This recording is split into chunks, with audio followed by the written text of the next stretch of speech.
Alright, all you high-scoring champions out there, welcome back to the Indy Radio Arcade. And you know something, folks? One thing I forgot that I really didn't like about Dead Rising 2? The fact that with all that trunk space in that car for the Humvee or any of the other vehicles, you couldn't put your stuff in there to carry more stuff back to the base. Oh yeah, and I almost forgot to mention you couldn't even bring the car into the base, but that's for good reason, because it's a small door. Like, how would you be able to fit a Humvee inside of that place anyway? Huh.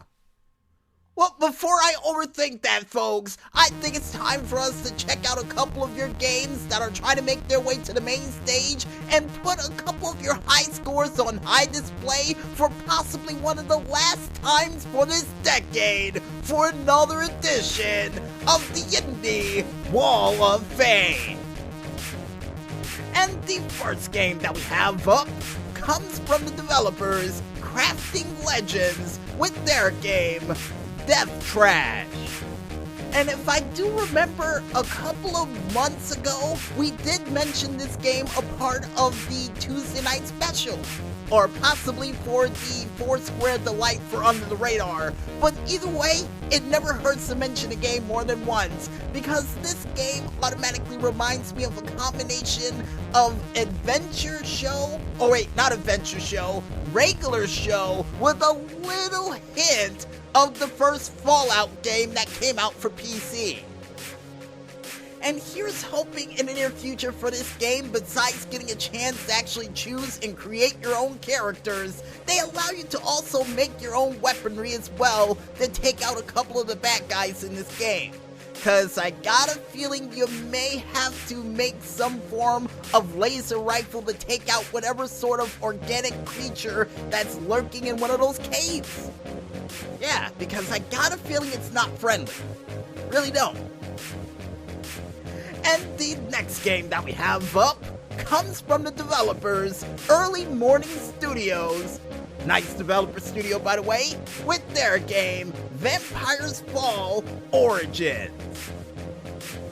And this game automatically reminds me of a combination of Champions of Norath with a little hint of Diablo, the first one, yeah.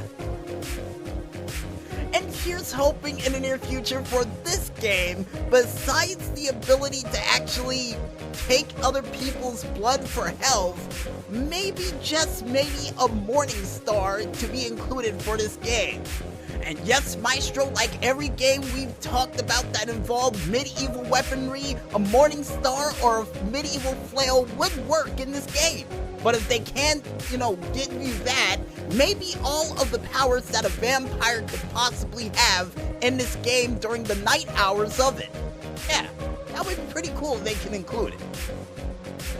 And the next game that we have up, besides zombies in a medieval time, and I'm not talking about the place that's on the off-ramp next to the Meadowlands, comes from the developers Goldhawk Interactive with their game Xenonauts 2.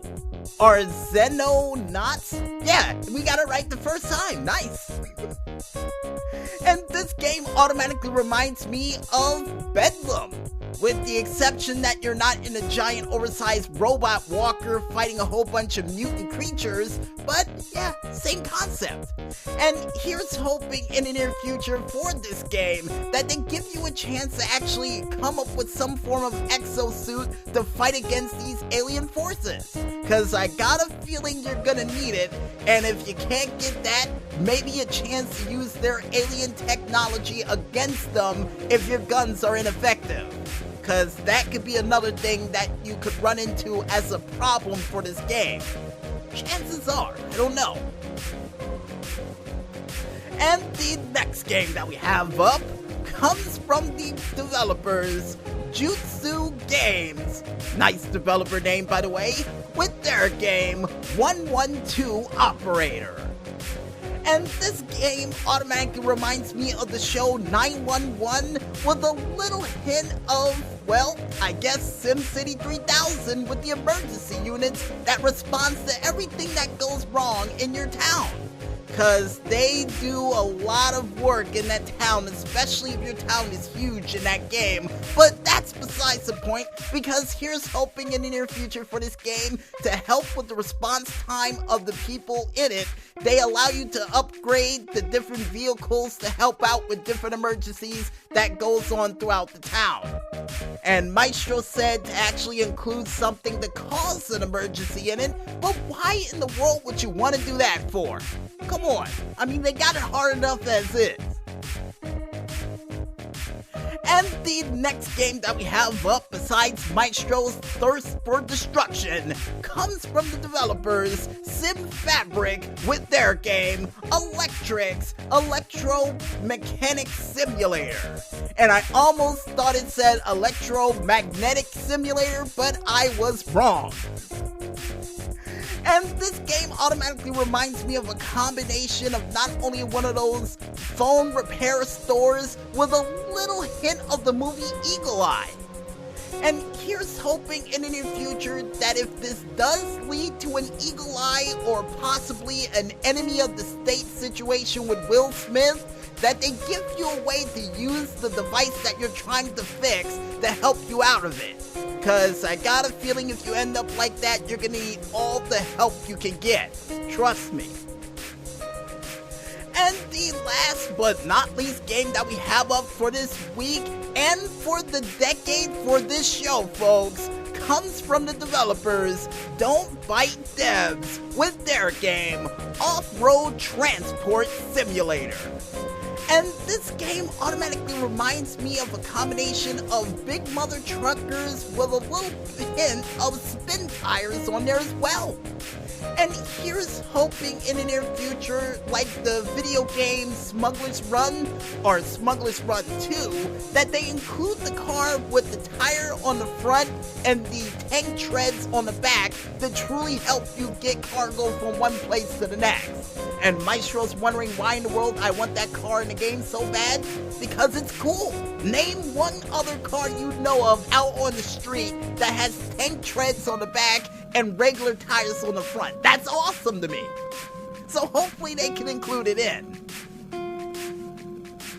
And with that said, folks, we now head into the most likely final high scores we're gonna read off for this year and see if we can knock Awesome Ogre off the top of that mountain.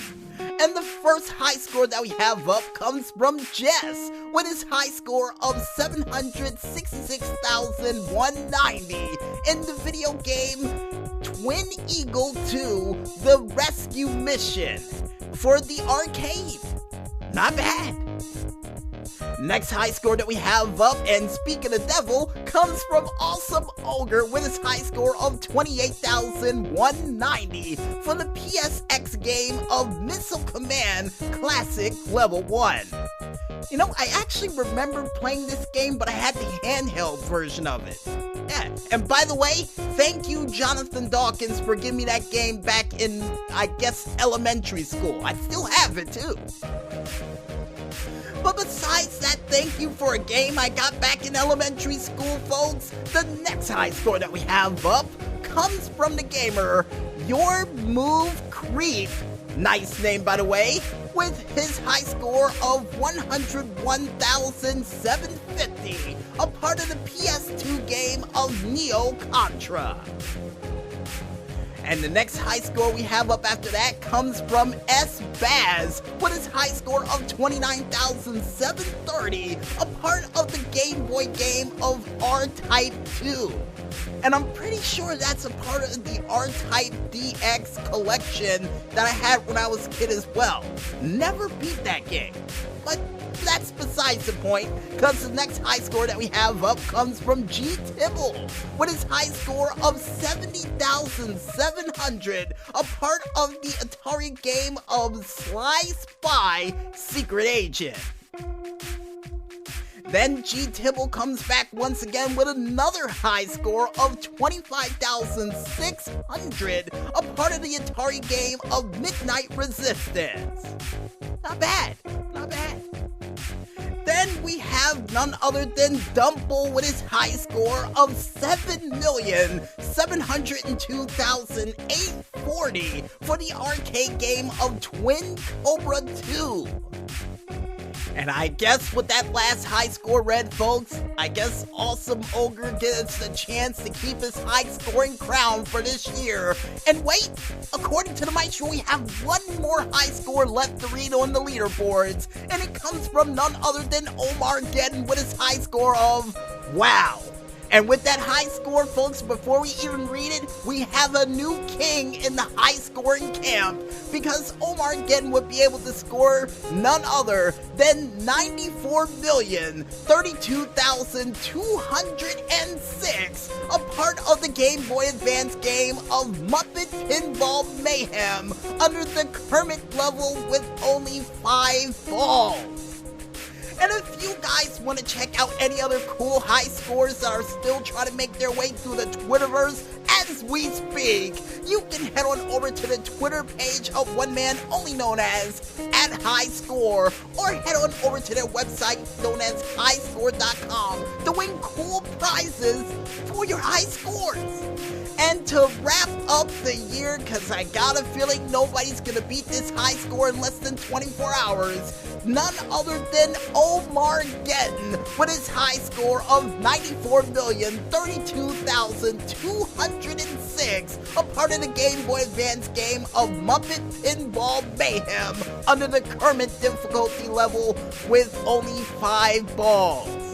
So congratulations, Omar Geddon, and if you're able to survive 24 hours, you will have the highest high score of this month and will be able to carry that crown over to the next decade. Wow, I can't believe I just said that.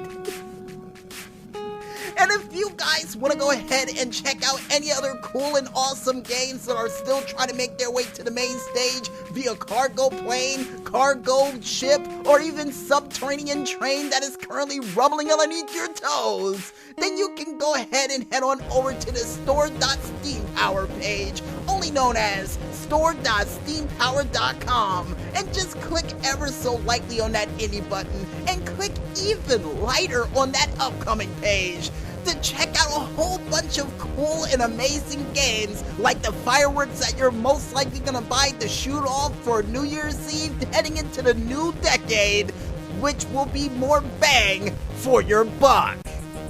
Yeah, the best way to put these games, especially on how to end off this year. And with that said, folks, we might as well head back into this music one more time. And when we return, we'll be back with the final $64,000 question for this decade, right after a word from our sponsors. So don't skip out on that bonus round just yet, folks, and stay tuned.